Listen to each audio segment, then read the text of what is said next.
Muito boa tarde, agora penso que já é boa tarde, espero que ainda estejam todos acordados e eu espero não vos maçar, sobretudo espero cumprir o tempo que me foi alocado. Começar por agradecer o convite, agradecer o desafio, sobretudo porque estou a sair de uma zona de conforto, nunca falei sobre anemia, penso eu, e raramente falo em ambientes que não sejam muito da área da medicina geral e familiar e da reumatologia e, portanto, estou aqui com um desafio que achei muito interessante. Havia muitas formas de abordar este desafio da anemia na reumatologia, nomeadamente falar-vos de mecanismos fisiopatológicos, falar-vos de aspectos epidemiológicos.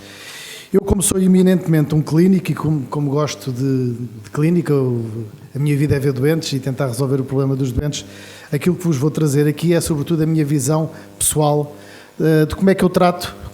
deste problema da anemia em reumatologia. Obviamente o meu disclosure aqui não é muito importante, não vou falar, embora no final falo de fármacos, não estou muito sujeito a nenhum tipo de condicionamento, nunca. E, portanto, a anemia que eu vos vou falar aqui é uma anemia num doente reumático. Obviamente que quando me surge uma anemia num doente que eu vejo, num doente reumático, a primeira questão é se essa anemia tem a ver com a doença reumática, qualquer que seja o seu enquadramento, ou se não tem relação com a doença reumática, e aquilo que eu vos vou falar é das anemias que eu vejo nos doentes reumáticos e que têm relação com a doença reumática. E isto é também um desafio, uma graça, aquilo que eu vos espero demonstrar é que a anemia em reumatologia não é só a complicação da toma dos anti-inflamatórios, e eu não só espero demonstrar-vos que a anemia representa mais na minha vida de reumatologista do que prevenir a complicação dos anti-inflamatórios, mas também que esta complicação se calhar não é assim tão complicada quanto isso se nós tivermos uma boa prática. Portanto, basicamente, e de uma forma arrumada, eu diria que num doente que eu vejo e que surge com uma anemia ou que tem uma anemia, a anemia pode-me aparecer numa fase inicial de colocação do diagnóstico, ou seja, quando o doente ainda não tem um diagnóstico fechado. E deixem-me fazer aqui um parênteses, porque nós em reumatologia, como na medicina em geral, cada vez menos andamos à procura do diagnóstico do rótulo, ou seja, dizer que aquele doente tem aquela doença, e cada vez mais tentamos colocar o diagnóstico funcional. Ou seja, saber se aquele doente tem um processo inflamatório, tem um processo metabólico, tem um processo degenerativo, tem um processo mais muscular, mais articular, e sabendo esse diagnóstico de processo, sermos mais efetivos na abordagem terapêutica. Portanto, eu posso ter a anemia como um apoio no início, no diagnóstico da doença reumática, na compreensão da doença reumática, ou então num doente que eu tenho com uma determinada doença reumática, em que eu vejo essa anemia aparecer numa determinada fase da sua doença reumática e num contexto clínico específico, um doente específico com uma determinada comorbilidade e com um conjunto de terapêuticas acessórias que condicionam sobretudo esta realidade. E, portanto, a anemia para mim tem estas três vertentes de relevância clínica em reumatologia. Pode-me ajudar ao diagnóstico da doença reumática, pode, por exemplo, ser um critério diagnóstico de uma doença inflamatória sistémica. Pode-me ajudar ao diagnóstico de uma doença concomitante, por exemplo, de uma gamatopatia monoclonal que pode surgir num doente. Pode monitorizar a atividade da doença, pode monitorizar a atividade da doença, sobretudo nas doenças inflamatórias sistémicas, e frequentemente é esta a importância fundamental da anemia, detectar uma complicação da doença ou da medicação. Para avaliar a anemia, nós utilizamos os mesmos instrumentos que têm aqui repetidamente sido citados, nomeadamente o hemograma, a cinética do ferro e a determinação do ácido fólico e da vitamina B12. Digamos que isto são análises que nós pedimos por rotina aos nossos doentes, sobretudo quando surge uma diminuição da hemoglobina ou uma suspeita de anemia. Depois, em termos de diagnóstico, este é o perfil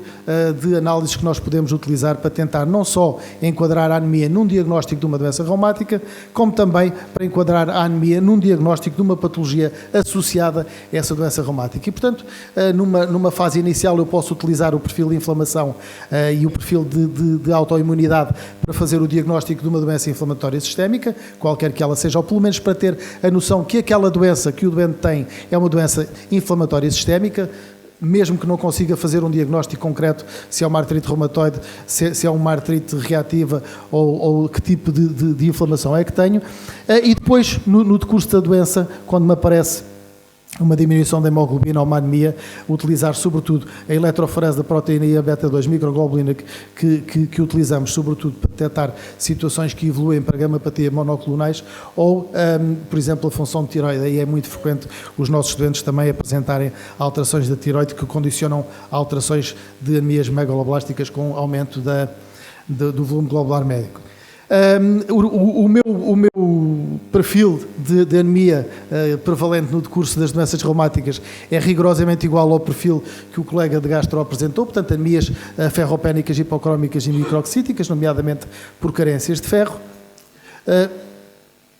Anemias normocíticas e normocrómicas de doença crónica, portanto relacionadas com a inflamação sistémica e com uma elevação da ferritina, e depois anemias mais carenciais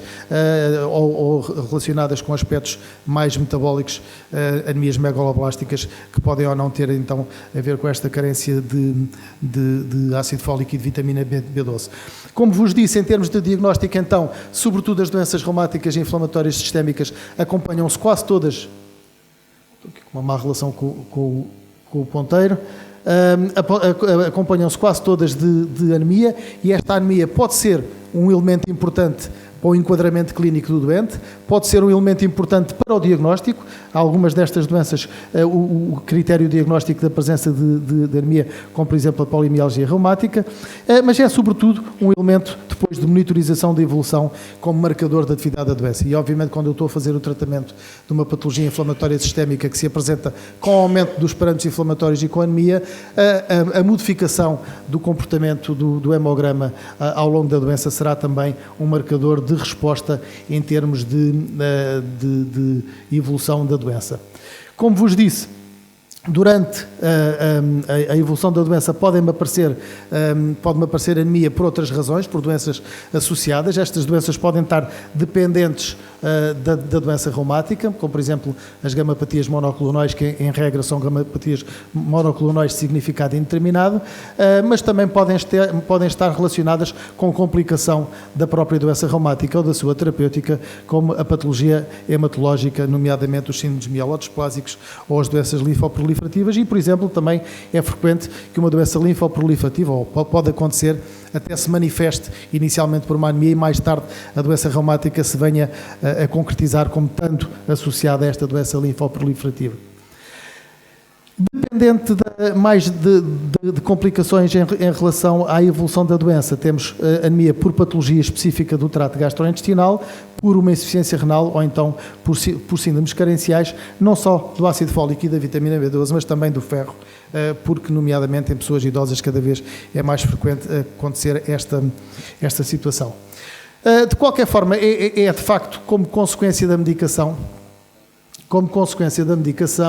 que me aparece a anemia mais frequentemente na terapêutica das doenças reumáticas crónicas, e sobretudo por duas razões fundamentais. Em primeiro lugar, porque as nossas doenças que nós tratamos são quase todas inflamatórias, como se dizia há pouco. De facto, a inflamação está presente há muitos anos que eu digo que a inflamação é um princípio patogénico na maior parte das situações. Até patologias, já agora um parênteses, até patologias que nós considerávamos como patologias degenerativas como a osteoartrose, nós sabemos hoje em dia que tem uma fase inicial que são puramente inflamatórias, em que os princípios inflamatórios e os mecanismos inflamatórios são fundamentais para a expressão clínica e para a evolução da própria doença, e se nós tratarmos a inflamação, conseguimos modular a evolução dessas doenças. Portanto, a inflamação está presente na maior parte das doenças reumáticas crónicas e, por outro lado, eu preciso tratar estes doentes em permanência. Portanto, aquele conceito de tratar o doente aos bocadinhos, tratar 3 dias com anti-inflamatório e depois parar, ou tratar 3 dias com corticoides e depois parar, isso não existe em reumatologia se nós queremos garantir o controle adequado de uma patologia crónica num doente específico que temos à nossa frente. E, portanto, as terapias terapêuticas que nós utilizamos no tratamento da inflamação crónica, nomeadamente os anti-inflamatórios e as terapêuticas imunomoduladoras da família dos DMARDs ou das terapêuticas biotecnológicas, todas elas impactam a nível de possível ocorrência de uma anemia. Nas doses que nós utilizamos de corticosteroides na nossa prática clínica, que são doses baixas, entre 5 a 10 miligramas, obviamente que pode aumentar um pouco a aparência o surgimento de anemia, mas eu diria que é relativamente raro. Isto é só para vos fazer um update, porque todos somos médicos e é importante estarmos update em relação a outras áreas de outras especialidades. Nós antes falávamos em DMARDs, os fármacos que utilizávamos para controle de patologias inflamatórias sistémicas, como a artrite reumatoide ou como outras doenças inflamatórias sistémicas, e, portanto, as drogas modificadoras de doença, de ação retardada, os DMARDs eram os fármacos que nós utilizávamos. Isto hoje em dia já se divide nos DMARDs sintéticos, portanto, aqueles que são de fabrico convencional e que podem ser os habituais ou umas novas substâncias pequenas, que são os DMARDs de alvo sintéticos, que são estes dois que temos à nossa disposição, que é o tofacitinib e o baricitinib, e depois os muito falados DMARDs biotecnológicos ou biológicos, que não têm nada a ver com coisas biológicas. Eles são biológicos não por serem mais puros, mas porque são sintetizados por mecanismos de engenharia biotecnológica, e dos quais hoje em dia já se divide nos originais e nos biosimilares. Em relação aos DMARDs clássicos que todos nós conhecemos,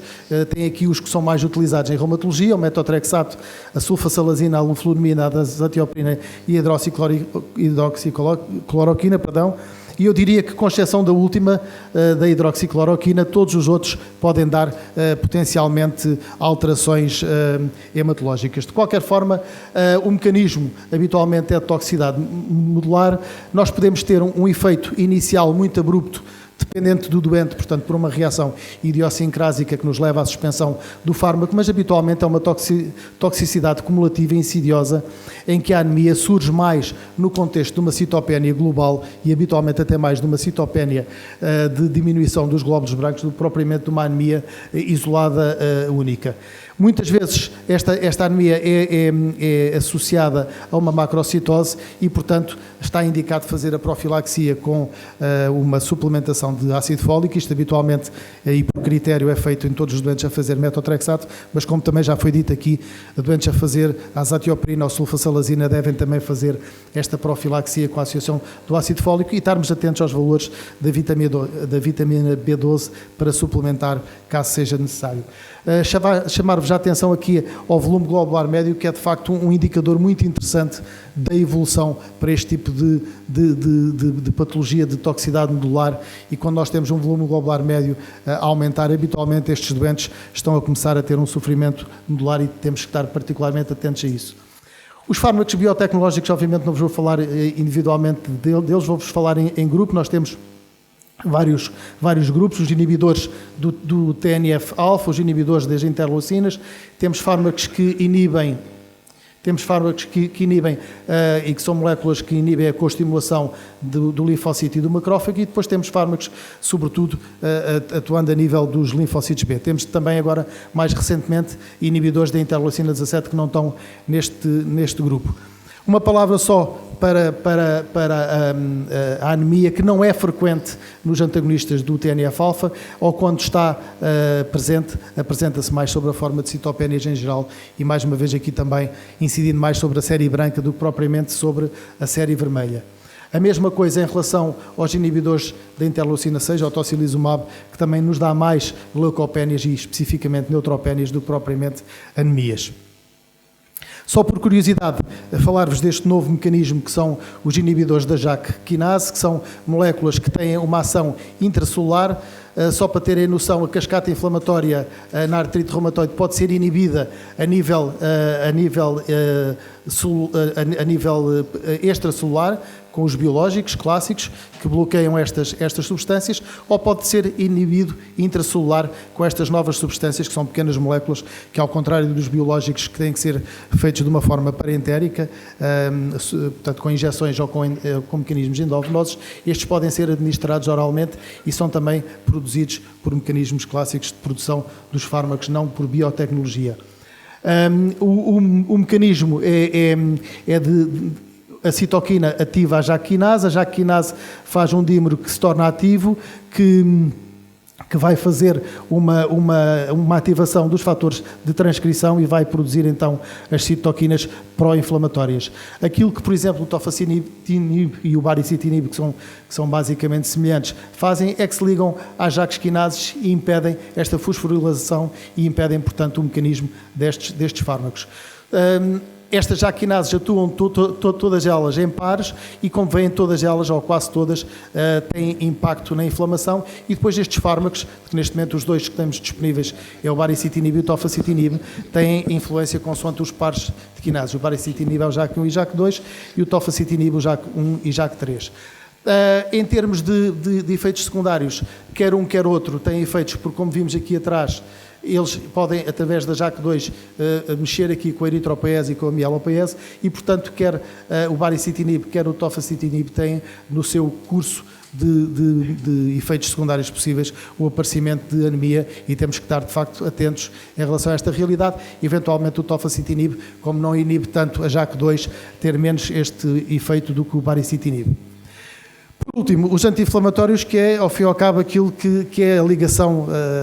ligação de ouro entre anemia, reumatologia e terapêutica. Os anti-inflamatórios são os fármacos que nós, reumatologistas, obviamente, mais utilizamos. Há várias classes de anti-inflamatórios, os anti-inflamatórios clássicos e uma nova classe que são os coxibes. Aquilo que os coxibes nos vieram trazer foi um conceito de inibição da COX diferente dos anti-inflamatórios clássicos, que inibiam, sobretudo, que inibiam as duas COX, a COX-1 e a COX-2. Os coxibes inibem preferencialmente a COX-2 e, portanto, seria conceptualmente o melhor dos dois mundos, porque tínhamos o mesmo efeito terapêutico em termos de eficácia e menos efeito em termos de insegurança. Nós sabemos que os riscos de utilização dos anti-inflamatórios são sobretudo gastrointestinais e cardiovasculares. Ultimamente tem-se falado muito do risco cardiovascular dos anti-inflamatórios de uma forma excessiva. O risco é completamente diferente entre o risco gastrointestinal e cardiovascular, mas sobretudo aquilo que eu vos quero deixar aqui são duas mensagens de que o risco é completamente diferente de doente para doente, de anti-inflamatório para anti-inflamatório e de circunstância clínica para circunstância clínica em função do doente que temos à nossa frente. E mais do que isso, o conhecimento deste risco tem que fazer com que ele seja melhor médico do que era e, portanto, ter melhores estratégias para a utilização racional e para a minimização do risco. Só mostrar-vos aqui este gráfico, que é um gráfico que eu gosto muito, que vos mostra aqui o risco gastrointestinal de 5 anti-inflamatórios muito utilizados. O rofecoxib já foi retirado, mas com o risco gastrointestinal baixo do celecoxib em relação, por exemplo, ao naproxeno. E depois o risco cardiovascular, mas quando nós pesamos em conjunto estes riscos, nós vemos que o risco destes fármacos tem a ver sobretudo com o seu impacto gastrointestinal. E de facto nós sabíamos isto e sabíamos que os fármacos clássicos tinham este perfil quase todos igual, de cerca de 1/3 dos doentes não podia fazer estes fármacos por intolerância, cerca de 10% tinham úlceras, 2% tinham complicações hemorrágicas e uma mortalidade alta, considerando o universo destes doentes que utilizavam os anti-inflamatórios clássicos. E, portanto, há 20 anos atrás nós tínhamos um impacto brutal da toxicidade gastrointestinal dos anti-inflamatórios que faziam com que nós não pudéssemos ter o mesmo tipo de prática que eu advogo hoje em dia, porque, de facto, é completamente diferente e eu consigo fazer aquilo que não se conseguia fazer há 20 anos. E conseguimos porque, conjugando esta necessidade de terapêutica com anti-inflamatórios em permanência nas doenças reumáticas, mas sabendo avaliar o risco dos doentes em termos gastrointestinais, eu tenho hoje em dia estratégias de minimização que passam pela associação de proteção gástrica com os inibidores da bomba de prótons ou de utilização preferencial dos coxibes e depois a um nível superior da associação dos coxibes com os IBPs. Basicamente, as ideias-chaves em relação a isto e em relação à anemia é que os coxibes nos reduzem o risco em termos de toxicidade gastrointestinal em relação aos anti-inflamatórios clássicos e que o risco de um coxib isolado é igual ao risco de um clássico associado a um IBP, mas que há uma vantagem adicional dos coxibes associados aos IBPs. Obviamente que todos os nossos doentes a quem associarmos aspirina como profilaxia do risco cardiovascular, vamos duplicar o risco e, portanto, vamos subir um patamar em termos de risco e vamos ter que reforçar a proteção gástrica. Isso é o que se vê aqui em termos de hemorragia digestiva, em que nós temos que doentes com anti-inflamatórios clássicos têm mais hemorragia do que doentes com anti-inflamatórios clássicos associados a inibidores da bomba de prótons ou a fazer coxibes, e que doentes a fazer coxibes associados a inibidores da bomba de prótons têm menos hemorragia digestiva alta do que os restantes grupos que vos acabei de falar.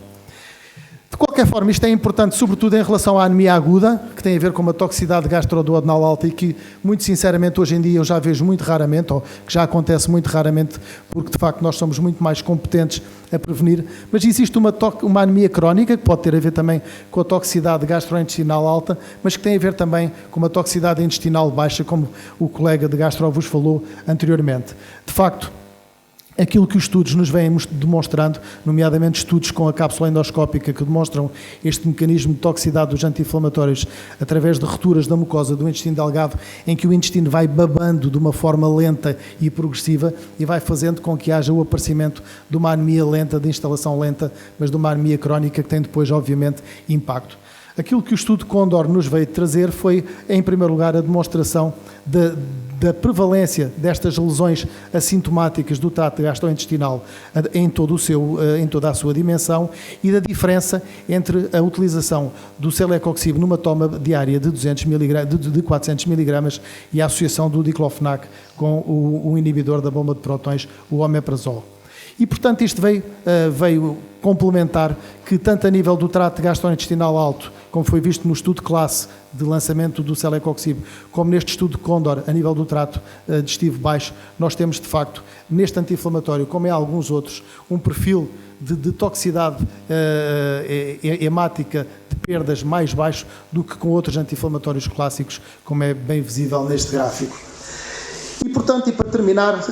a dúvida é se nós podemos ou não, se nós conseguimos ou não fazer terapêutica com anti-inflamatórios em permanência. Isto parece um bicho de 7 cabeças.